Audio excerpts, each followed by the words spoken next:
So, before I take a break for a little bit, for reasons that I did a video about, you can check that video out. I wanted to talk about a movie I revisited recently, and that is La La Land. Um, Back when this movie came out in 2016, I was very late to the party, but I saw it in the theater. I loved it. And, this was my first big time seeing a movie that wasn't like a big movie or like a kids animated movie. I was adventuring into different types of movies at this time, and this movie, I didn't really care about Oscar stuff and like that. And then as soon as this stuff, I became interested in like more stuff. I started checking out more musicals, and this is one of the first movies that I can go back to in my mind that said yes. You don't just like movies, you actually want to understand how they're created, what they are, how it works, the process. You aren't just someone who sits in the room and says, "Yeah, that's pretty good. I had an entertaining time, decent movie." You watch the movie once, and you go home, and never think about it. You are never someone who's been like that. This was one of the first movies that I feel like, because I've always loved movies. I've been watching movies since the age of 5, and I've loved them ever since. It started with Star Wars and different stuff, but it grew and grew. But this was like the first time where I'd actually seen a legit artistic movie and been amazed. I remember I saw this movie and I was in tears. And it's not because, wow, this movie's really sad. It's not sad at all. Like, it's not a sad movie. But the moment where they're dancing in the planetarium and the cinematography and the score and just everything, it comes together in one perfect scene.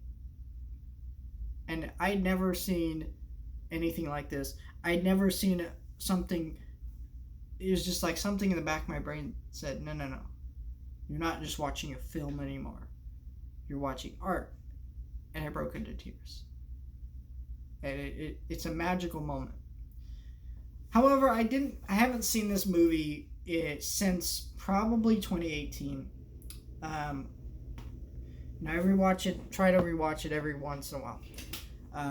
But after, I was showing a friend of mine Whiplash, which was Damien Chazelle's previous movie, which was an incredible movie, by the way. I love that movie. I've seen it a couple times, and I showed it to him. I think it was my second or third time viewing it, so I showed it to him. He really loved it, and I loved it too. I just loved that from the first time I saw that movie. But I wasn't at a time where I was looking into directors, so I hadn't seen that movie before this. But this movie is legitimately one of the best musicals I've ever seen, because I've heard people say it is a generic musical, and that's just not true. Because yes, if you break down the plot of this movie, it's this girl and this guy. They both have dreams. They fall in love, and then the relationship falls apart. And like there's moments that are very generic, like "A Lovely Night." That's a song that we see in a lot of musicals, where they start singing a song and they don't like each other, and then through the song they realize, oh, they've kind of fallen in love. That is something you see in a lot of musicals. Like, this is, yes, there are elements here that are generic, but you can do that. It's good execution. This movie has incredible execution. I want to start with the opening scene and sum up why this movie is so great. The opening scene, they play a song called "Another Day of Sun." Now, what you don't realize about this scene is our main characters are not introduced until after this song. But this song plays. It tells you the whole plot through the song, and you don't realize that till you watch the whole movie. And it's this whole beautiful foreshadowing. And literally, if you listen to the lyrics and come to understand them, it tells you everything about our main characters' dreams, their goals, and what they want throughout this movie. it tells you so much about our main characters before they even appear on screen. I mean, it is brilliant filmmaking. And when you watch that scene, it's just like a fun scene of all these characters. They're getting out in their cars. A very musical-esque scene, big Hollywood musical scene. It's kind of like that, but you don't realize how much it's saying before it even shows up. And it's beautiful. I mean, it's legitimately a beautiful sequence that you don't even realize how truly beautiful it is until you realize that part of it. It's a brilliant scene. I've never seen anything like it ever before. And I love that scene to death. I mean, to death, I love that sequence. And what this film is beautiful in all the different stuff it's able to say and do with just musical tropes. I mean, it's beautiful. And it is a little less formulaic because of the ending too. Like, the fact that these people fall apart. Usually these people's dreams will help them come together and they will be together, and that's the movie.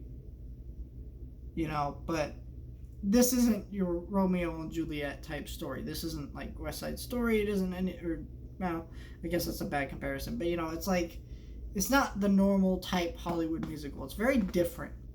And I think that's beautiful. Once again, the cinematography here is absolutely gorgeous.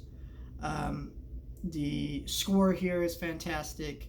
And then the actual, legit musical songs are beautiful and just incredibly well written and just amazing lyrics. The dance choreography in this movie is absolutely beautiful, too. Emma Watson Emma Stone. This would be a very different movie if it was Emma Watson, but it's Emma Stone and Ryan Gosling, both give incredible performances in this movie, and you really come to see them as a real couple throughout the movie, and then you that's why it kind of hurts a little bit more when they do fall apart towards the end of this movie. But it's a very, I think what I really like about Damien Chazelle's previous movie, Whiplash, and this movie, is these both are stories about people who want fame. And they want to, Ryan Gosling, he wants to be this great jazz musician. He wants to be out there doing stuff. Then, we have Mia, who, Emma Stone's character, who wants to be, acting and an actress. And the story of Whiplash and this are both stories about people and their drive to be famous, to be out there, and what that means. Whiplash was what happens when you take it too far, and kind of the what happens when you take it too far, and that's all you focus on when you're driven, and to the point where you're kind of driven mad a little bit, But is it worth it to be the best? That's the question that movie brings up. This movie says fame can drive you apart from people, but also it can, when you have a dream and you want to do something, you have to do it. And that's kind of, there's one of the lyrics at the beginning of this movie in the sequence, Another Day of Sun, where the lyric is, hopped in a bus, here I came, with no money or something like that. And then it says, it could be crazy or it could be just insane. And what they're talking about is Emma Stone's character. That she is coming here, she has no money, she, at the beginning of the movie, she's working at a coffee shop, but to do her dream, it could be crazy or it could be just insane, but you have to wait and see. And, I can tell you through my own experiences of life, I've wanted to pursue filmmaking and stuff like that, and people laugh at you like, are you sure you can make a living off of that? Are you sure that's something you can do? Is it really worth it? So many people fail at that.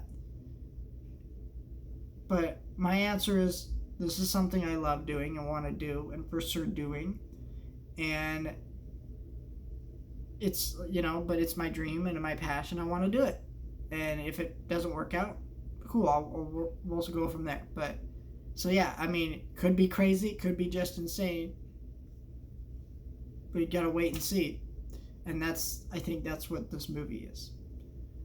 Just if you can't tell, I like this movie a lot because I do relate to the movie quite a bit. I had such a great experience. This being one of the first artistic movies I've ever really seen, but also it is just a really great movie. If you ignore the more personal side I brought to this review, but I think this movie says so much. It's a beautiful movie, and I think I would encourage people who watched this movie back when it came out, and when they saw this movie, and if they thought when they watched it the first time, and they thought it was too generic, I implore you to go back and look at it with the perspective I brought to this review. If you don't change your mind, that's cool, but I at least encourage people to do that, because I think that I really liked La La Land the first time I saw it in theater, and many other times when I watched it at home. But then there was one point where I saw a review of somebody saying that, and I watched it again to kind of say, do I feel that way? And I did feel that way.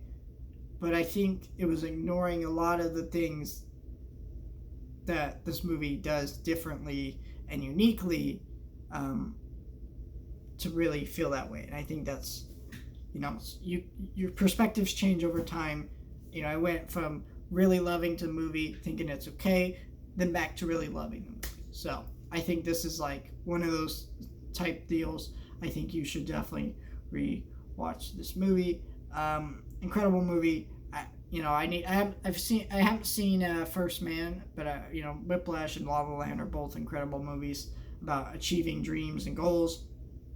And I think that everyone who wants to pursue something like the main characters in this movie should watch this movie, and maybe it can help them make some decisions like it did for me in life. So I think it's a beautiful movie.